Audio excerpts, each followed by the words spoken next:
Vai fazer uma viagem agora, não vai ir?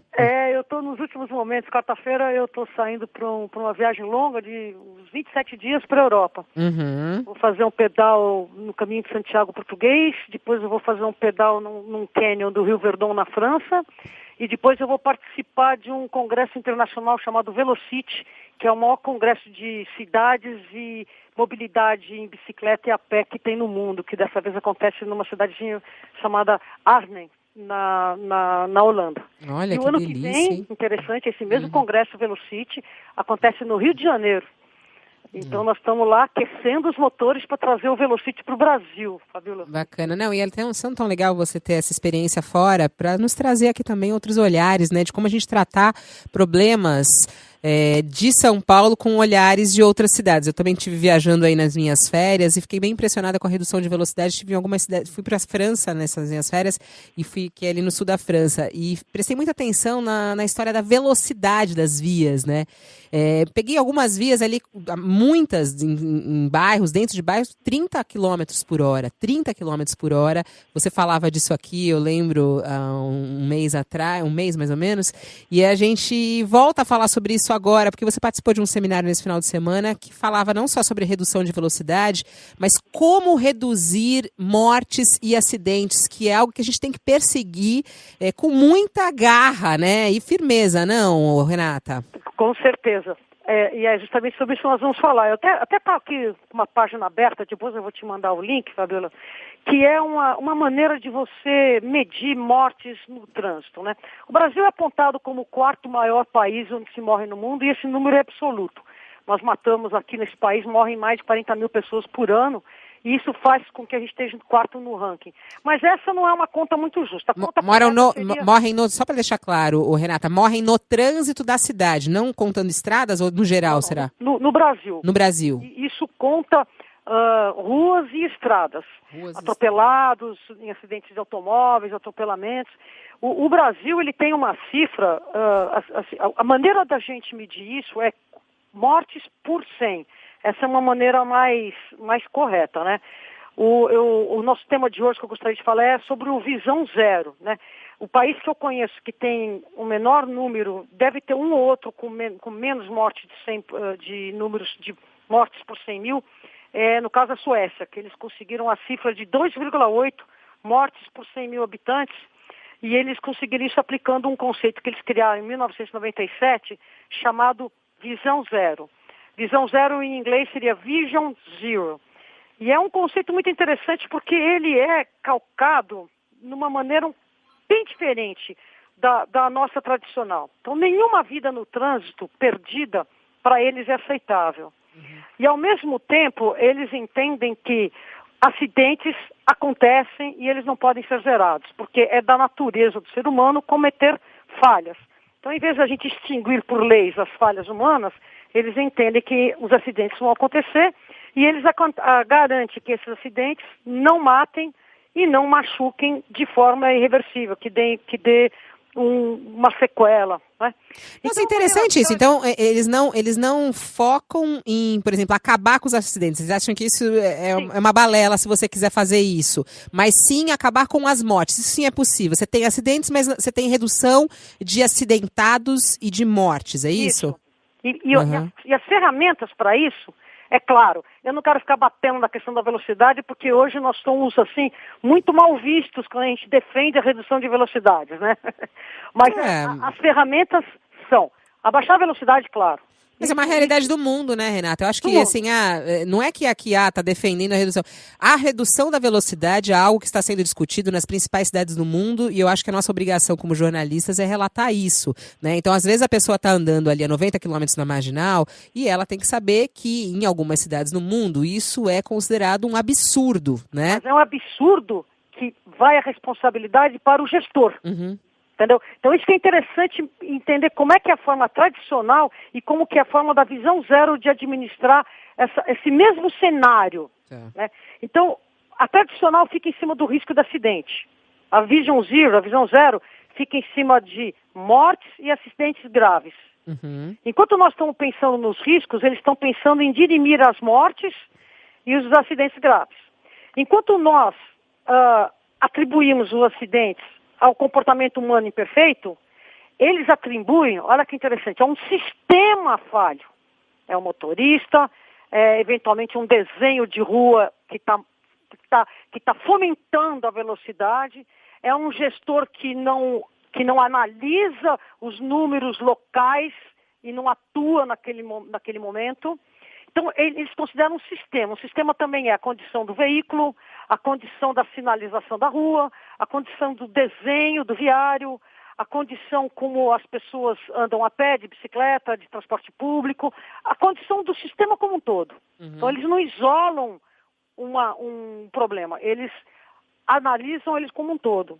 Conjuntura, né? Uhum. O lado tradicional, ele pega a responsabilidade individual, que é o que eu estava falando. Já no Vision Zero, a responsabilidade primária é dos gestores e dos planejadores do sistema, uma vez que é sabido que o ser humano vai errar e que o ser humano ele é imprudente por natureza. Olha que interessante isso. Então, o tradicional, ele foca em cima do mudar o comportamento individual. E o Vision Zero foca em mudar o ambiente, as vias, os veículos, o desenho, mudar todo o sistema, todo o cenário onde as pessoas se transportam. Enquanto no nosso sistema a gente chega lá e manda a indústria faça isso, a indústria faça aquilo, capacete tem que ser assim, capacete tem que ser assado, no esquema do Vision Zero, eles estimulam a indústria a pesquisar. Uhum. Entendeu? Então, enquanto que a gente fica ditando o que tem que ser feito, lá eles estimulam estudos. Né? É uma frase muito interessante do prefeito de Nova York, o Mike Bloomberg, que agora mudei um pouco de assunto, que ele fala, em Deus eu acredito, né? Todo o resto eu quero dados. Né? Boa essa. Aí, no tradicional, salvar vidas é caro. Nessa visão do Visão Zero, salvar vidas é barato. Explica isso pra gente, Renata. Explica muito fácil, isso é muito interessante. Então vamos voltar lá. O Brasil gasta, segundo o IPE, Instituto de Pesquisas, né, Estatísticas, o Brasil gasta mais ou menos 39, deixa eu pegar aqui os números para não falar nenhuma besteira, 39 bilhões de reais em acidentes de trânsito. Isso inclui médicos, hospitais, perda de produtividade. 39 bilhões é um número que está escrito, mas eu já ouvi em 50. Isso é uma cifra considerável do nosso PIB. Então, quando a gente começa a propor estruturas cicloviárias, quando a gente começa a colocar calçadas, tudo, aí o gestor coloca no papel, faz a conta, e não leva em consideração o número de mortes, o custo que vai ser evitado de se gastar com não acidentes. Então, a forma como nós fazemos as contas, ela não é ampla. Ela não consegue provar que investir num viário melhor desenhado, que estimula a redução da velocidade, que estimula o respeito à vida, que estimula as pessoas perceberem o quanto elas estão sendo imprudentes. Tudo isso é uma questão de desenho de viário. Existem vários mecanismos. Avenidas muito largas, elas induzem a velocidade. Quando você tem uma direita livre com um canto mais arredondado, estimula a velocidade. Então, o que está se fazendo hoje, inclusive na última gestão, foi bastante feito isso, que é você acrescentar, fazer mais angulosa a virada à direita, de tal maneira que você é obrigado a frear, virar à direita, respeitar o pedestre que está andando. Quer dizer, lembra aquela direita livre que você corta a calçada e deixa um ângulo, uma curva mais generosa para você continuar na velocidade, né? Então, esse é um desenho que estimula. Eu vi um desenho interessante, já que você está falando disso, um desenho interessante lá na França, de lombadas, são umas lombadas diferentes, que é um trecho bem longo, assim, por exemplo, você passar na frente de uma escola, de um hospital, uma região que você tem que realmente reduzir a velocidade, todo esse trecho tem o asfalto mais elevado. Como é que chama isso, hein? Lombofaixa. Lombofaixa. Isso é um tabu aqui no Brasil, já foi uma promessa do atual secretário Aveleda para criar lombofaixas nas viradas, nas conversões Achei da tão interessante. da Hungria. Não é boa? Você acha uma boa ideia ou não? Acho uma excelente ideia, mas não foram instaladas nenhuma, né? Nenhuma. Não temos no Brasil, nunca vi. Da última gestão, né? Uma outra tem. Porque quando você levanta e vai para o nível da calçada, você sente-se um invasor da área de pedestres. Então, existem as promessas, a intenção, mas ainda não foram feitas. Tinham até a ideia de fazer isso na própria Avenida Paulista, em alguns trechos ali, né? Que você põe o asfalto, às vezes, na mesma altura do pedestre, da calçada, e você chama atenção para isso, né? A rua também é do pedestre. É muito interessante. Bom, esse projeto aí, Visão Zero, ele é da Suécia, já está em funcionamento, não é isso? Já faz tempo, desde 1997, e eles reduziram para... de números que eles tinham, que eu não sei quantos eram os anteriores, mas hoje eles estão na cifra de 2,8 mortes por 100 mil habitantes. E nós temos quantos aqui? 4,7. Olha que interessante. Japão, 4,7. Estados Unidos, 11. Brasil, 23. 23 mortes por 100 mil habitantes. A cidade de São Paulo, especificamente, ela está melhor. Ela está com 8 mortes por 100 mil habitantes. Mas o Brasil está com essa cifra vergonhosa de 23, né? Então, se você for pensar que você tem que responsabilizar os gestores, tem muita coisa que a gente questionar em cima das atitudes dos nossos gestores. Agora, é interessante porque, historicamente, os países que têm melhor IDH têm menos mortes no trânsito. No entanto, menos de 2 dígitos, o único país que eu vi aqui, e é uma coisa que eu pessoalmente comprovei, Cuba. Cuba tem 7,5 mortes por 100 mil habitantes. Interessantíssimo isso. Se você for pensar a Argentina tem 13,6 e a Argentina está num bom patamar. Quer dizer, bom patamar, é inaceitável qualquer morte. É alto, né? Ainda, mas é mais baixo comparado com o Brasil, é isso, né?